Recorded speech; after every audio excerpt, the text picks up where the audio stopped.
এখন আমরা সমাধান করব নবম দশম শ্রেণীর সাধারণ গণিত বইয়ের অনুশীলনী 16.2 এর 7 নং প্রশ্নের 7 নং প্রশ্নে আমাদের বলা আছে একটি সামান্তরিকের ভূমি উচ্চতার 4/3 অংশ এবং ক্ষেত্রফল 363 বর্গমিটার হলে ক্ষেত্রটির ভূমি ও উচ্চতা নির্ণয় করো।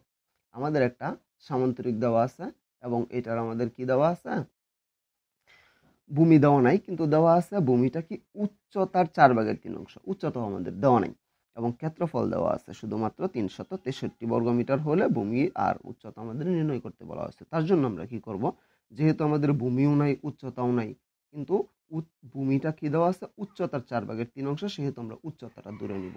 তাহলে আমরা কি লিখব, ধরি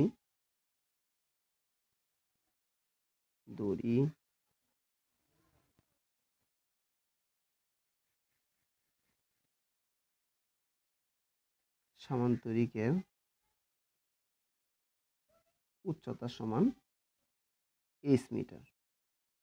সামান্তরিকের উচ্চতা আমরা কি ধরলাম, এইচ মিটার ধরলাম। ধরার পরে এখন আমরা কি করব, সুতরাং সামান্তরিকের ভূমি কি দ্বারা প্রকাশ করা হয়, বি দ্বারা। ভূমি সমান কি আছে, উচ্চতার 4/3 অংশ। তাহলে উচ্চতার সাথে আমরা 4/3 আমরা কি করব, গুণ করব, সমান এইচ এর সাথে যদি আমরা এটা গুণ করি তাহলে কি হয়, 3h ডিভাইডেড বাই 4 মিটার। এখন আমরা সামান্তরিকের ভূমিও জানি, উচ্চতাও জানি। এখন আমরা সামান্তরিকের ক্ষেত্রফল নির্ণয় করব। সামান্তরিকের ক্ষেত্রফল নির্ণয় করার জন্য সামান্তরিকের ক্ষেত্রফলের সূত্র আমাদের জানতে হবে। সামান্তরিকের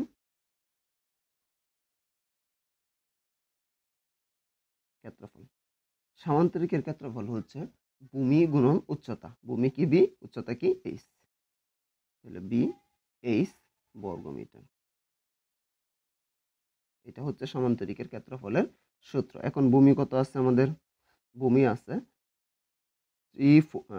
3h ডিভাইডেড বাই 4। তাহলে আমরা দিব 3h ডিভাইডেড বাই 4 গুণন উচ্চতা আমাদের কত আছে, শুধুমাত্র h, সমান h এর সাথে যদি আমরা 3h গুণ করি তাহলে কি হবে আমাদের 3h স্কয়ার ডিভাইডেড বাই 4।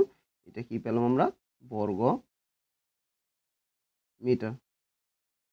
এটা কি পেলাম আমরা, ক্ষেত্রফল পেলাম। কিসের ক্ষেত্রফল, সামান্তরিকের ক্ষেত্রফল, এটা আমরা পেলাম। কিন্তু আমাদের ডাকের মাঝে এটা ক্ষেত্রফল দেওয়া আছে, ডাকের ক্ষেত্রফলটা কত আছে, 363 বর্গমিটার। তার মানে আমাদের ক্ষেত্রফল এবং ডাকের ক্ষেত্রফল দুইটাই সমান। তাহলে আমরা প্রশ্ন মতো দিয়ে লিখতে পারি 3h square divided by 4 equal আমরা কি লিখতে পারি, 363। সুতরাং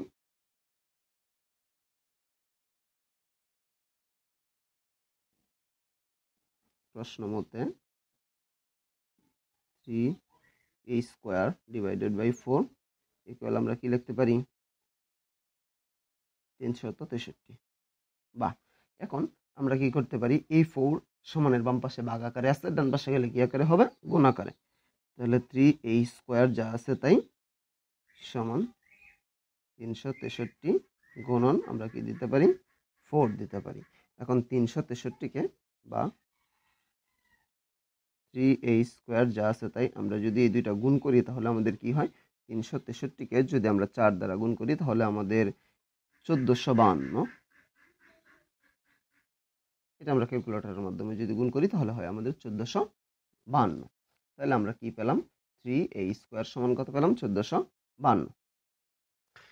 এটা আমাদের সামান্তরিকের উচ্চতা নির্ণয় করার একটা প্রক্রিয়া আমরা পেলাম। এখন এখান থেকে এই 3h স্কয়ার যেটা আছে, এখানে 3 আছে, 3টা এই স্কয়ারের সাথে কি আকারে আছে, গুণ আকারে আছে। যদি আমরা ওই পাশে নিয়ে যাই তাহলে কি আকারে হবে, ভাগ আকারে হবে।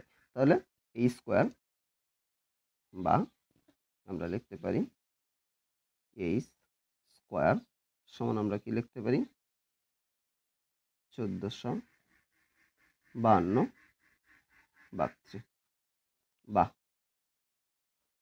h স্কয়ার সমান আমরা যদি 3 দ্বারা 1452কে ভাগ করি তাহলে আমাদের কত হবে, আমাদের হবে 484।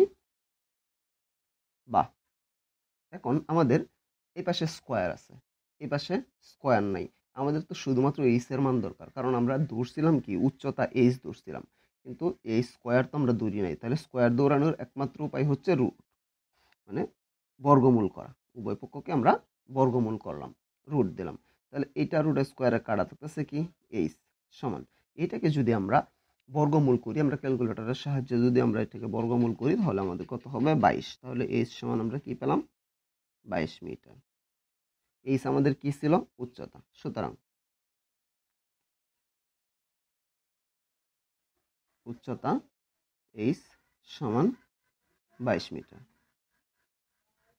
তাহলে উচ্চতা আমরা কত মিটার পেলাম 22 মিটার। আচ্ছা, উচ্চতা যদি আমরা 22 মিটার পাই, তাহলে উচ্চতা আমরা ভূমির মাঝে বসায় আমরা কি করতে পারবো, ভূমি নির্ণয় করতে পারবো। আমাদের এখানে উচ্চতা এবং ভূমি দুইটাই নির্ণয় করতে বলা হয়েছে, আমরা শুধু উচ্চতা নির্ণয় করলাম। এখন সুতরাং ভূমি সমান, ভূমি কি ছিল বি, বি সমান আমাদের কি আছে এখানে 3h ডিভাইডেড বাই 4 সমান 3 আছে, গুণন কত দিব আমরা এখানে 22, 4 সমান আমরা কি দিতে পারি 3 দ্বারা যদি আমরা 22কে গুণ করি তাহলে কত হয় 66, কত হয় নিচে ভাগ 4 সমান কত আছে আমাদের 4 দ্বারা যদি আমরা 66কে ভাগ করি কত হয় আমাদের 16.5 মিটার। তাহলে আমরা ভূমি পেলাম কত মিটার, ভূমি পেলাম আমরা 16.5 মিটার, উচ্চতা পেলাম কত মিটার আমরা 22 মিটার। আমাদের এইটাই এখানে নির্ণয় করতে বলা হয়েছিল। আমাদের পুরা ডাকের মাঝে কি নির্ণয় করতে বলা হয়েছিল, যে একটি সমান্তরিকের ভূমি উচ্চতার 4/3 অংশ এবং ক্ষেত্রফল 363 মিটার হলে ক্ষেত্রটির ভূমি ও উচ্চতা নির্ণয় করো। তাহলে আমরা ভূমি নির্ণয় করলাম 16.5 মিটার, উচ্চতা নির্ণয় করলাম 22 মিটার। এটাই হচ্ছে আমাদের অঙ্কের সমাধান। তাহলে আমরা শুধুমাত্র এখানে এরকম করে লিখে দিব বি, এইচ সমান 16.5, 22। এটা আমাদের আনসার।